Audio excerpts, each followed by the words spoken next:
Medical record keeping भी इससे ज़्यादा इम्प्रूव हुई है। पहले रिकॉर्ड्स में क्या था कि फ़ाइलों की फ़ाइलें जो हैं वो बना के रखी हुई हैं और वो बहुत ज़्यादा पूरा वो भरा होता है। लेकिन अब क्या किया है कि अब अगर आप जैसे पहले पेपर से फुल ऑफ पेपर काम था, उसको कम करके पेपरलेस काम करने की तरफ ज़्यादा किया जा रहा है और काफ़ी सारे लोग जो हैं वो काफ़ी ऑर्गेनाइजेशन जो है वो इसमें कामयाब भी हैं। Nurses are now expected to use computer technology to obtain patient information, save patient information and even look up treatment options when necessary. ठीक है। अब नर्सेज जो है अब उनसे ये एक्सपेक्ट किया जाता है या वो एक्सपेक्ट करती हैं, हम एक्सपेक्ट करते हैं कि वो कंप्यूटर टेक्नोलॉजी को ज़्यादा से ज़्यादा यूज़ करें ताकि वो पेशेंट की इंफॉर्मेशन ऑब्टेन कर सकें, पेशेंट की इंफॉर्मेशन सेव कर सकें और इवन लुकअप ट्रीटमेंट ऑप्शन ताकि इसके अलावा ट्रीटमेंट ऑप्शन देख सकें जो भी डॉक्टर ने एडवाइस किया। अगर आप फाइल पे कहीं लिखा है और आपको उसकी समझ नहीं आ रही तो आप और उसको डायरेक्ट ऑनलाइन भी देख सकते हो।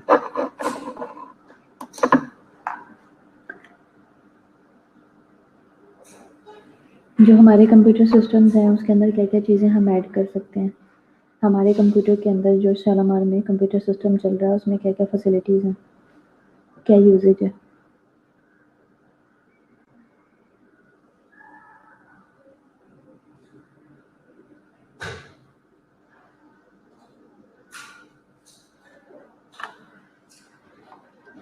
जी जी मिशाल, शालामार में जो कंप्यूटर सिस्टम है उसका यूज़ किस तरह से किया जाता है, उसमें क्या क्या फैसिलिटीज़ हैं, क्या क्या सॉफ्टवेयर है।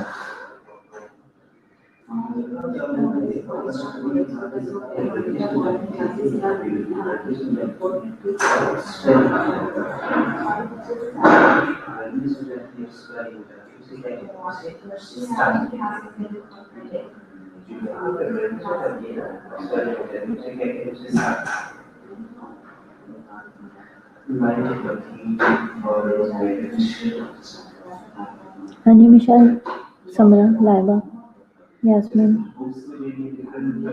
हमारे यहाँ शालामार में क्या सिस्टम है, कंप्यूटर सिस्टम में कौन सी चीज़ें यूज़ की जाती हैं, हमारे यहाँ पे कौन कौन से काम किए जा रहे हैं क्लिनिकल साइड पे।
समरा, डाटा मेंटेन है, ठीक है। लाइबा, कभी कंप्यूटर सिस्टम पे बैठे नहीं है, वेरी गुड।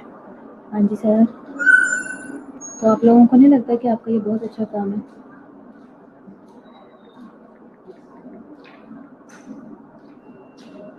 जिन लोगों ने बिल्कुल ही कभी कंप्यूटर का यूज़ नहीं किया या जो लोग जाते हो और वहाँ पे जाके प्रॉपर एंट्रीज वगैरह नहीं देखते हो, नहीं सीखते हो, तो आपको क्या लगता है, आपको नहीं लगता कि आप बहुत अच्छा काम कर रहे हो।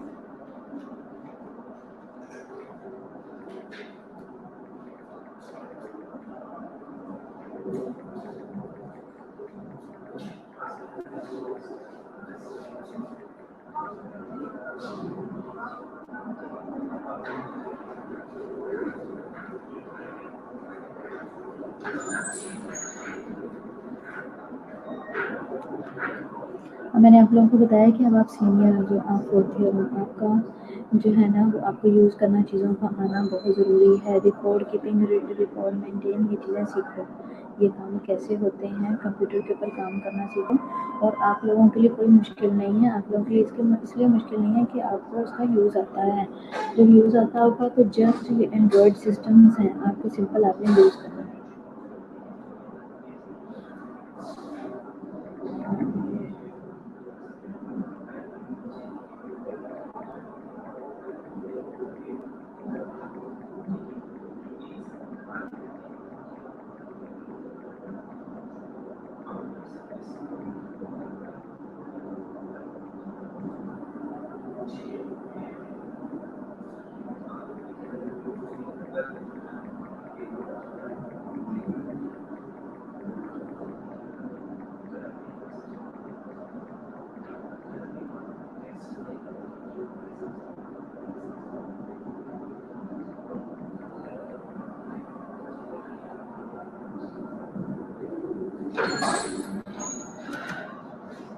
Advancement in the communication and technology है, जैसे कि advancement in the communication and technology together have help the medical community immensely, ठीक है। जो कम्युनिकेशन और टेक्नोलॉजी टुगेदर मिलकर ये क्या करती हैं, इसने हेल्प किया है मेडिकल कम्युनिटी को इमेंसली। किस तरीके से? One way is an ability to reach out to those who were unable to communicate, to commute, to communicate to a hospital or other care facility, ठीक है। जैसे कि मतलब वन वे है, ये एक एबिलिटी है जिसके ज़रिए हम रीच आउट कर सकते हैं टू दोज, उन लोगों को who are unable to communicate to a hospital और अदर केयर फैसिलिटी। जब आप टेक्नोलॉजी के साथ का प्रॉपर यूज़ करते हो और प्रॉपर और आपकी कम्युनिकेशन बहुत स्ट्रॉन्ग होती है,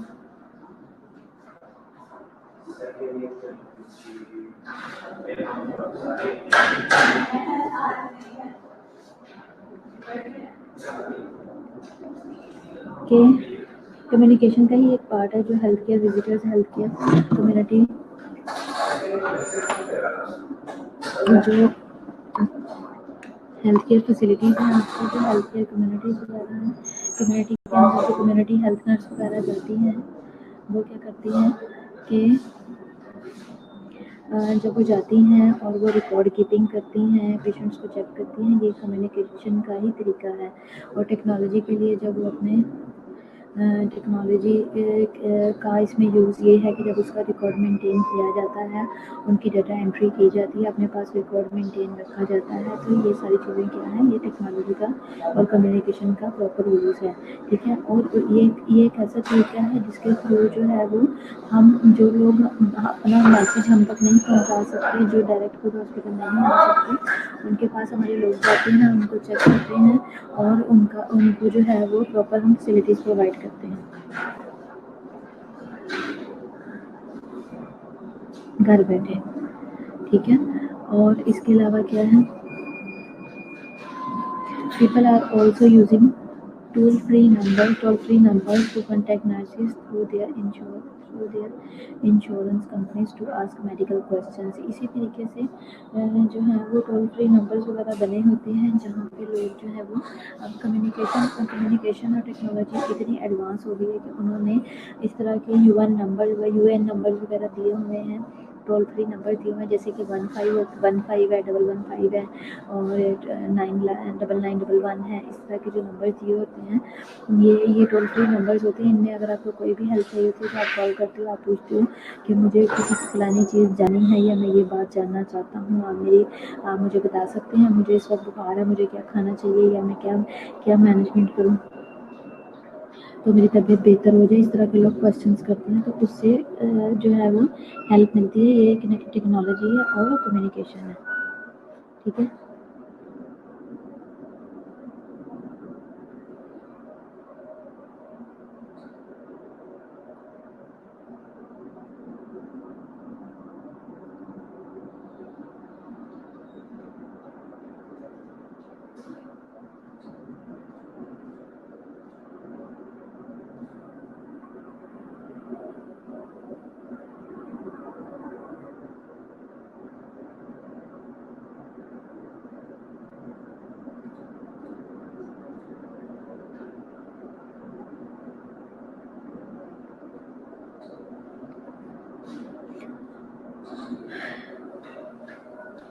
इसके अलावा क्या है, विच रिड्यूसेस मेडिकल क्वेश्चंस करते हैं, which reduces the amount of the emergency room visits each day. फिर छोटी छोटी चीज़ों के लिए बार बार जो इमरजेंसी के अंदर आते हैं, क्वेश्चनिंग करते हैं और फिर जाते हैं, तो वो जो इमरजेंसी के लिए उनको भाग भाग के लूज मोशन है, फलाना मसला है, उसके लिए छोटी छोटी चीज़ों के लिए जो आना पड़ता था, तो वो नहीं आते, फिर वो उनको ईजी हो जाता है। Advances in nursing and science research में क्या है, An increase in nursing scholarship in research has led to better patient care as well as an improvement with the way that patient experience treatment. Advances जो nursing के अंदर और science research के अंदर हो रही है, इसने क्या किया, इसने इंक्रीज कर दिया नर्सिंग स्कॉलरशिप्स को रिसर्च के अंदर, जैसे कि आप लोगों को स्कॉलरशिप भी दी गई है, plus has lead to better patient care. इसके साथ साथ पेशेंट केयर भी बेटर हो जाती है जब क्वेश्चनिंग करते हैं, डाटा फिल करवाते हैं और पेशेंट हिस्ट्री वगैरह लेते हैं, as well as an improvement with the way that patient experience treatment. इसके साथ साथ हम पेशेंट का जो वे है ट्रीटमेंट का, हम उसके बारे में भी काफ़ी चीज़ें जान जाते हैं। ठीक है, तो हमें हेल्प मिलती है कि हमने पेशेंट को फर्दर ट्रीटमेंट में किस तरीके से हेल्प करनी है। इससे रिलेटेड कोई क्वेश्चन है आपका?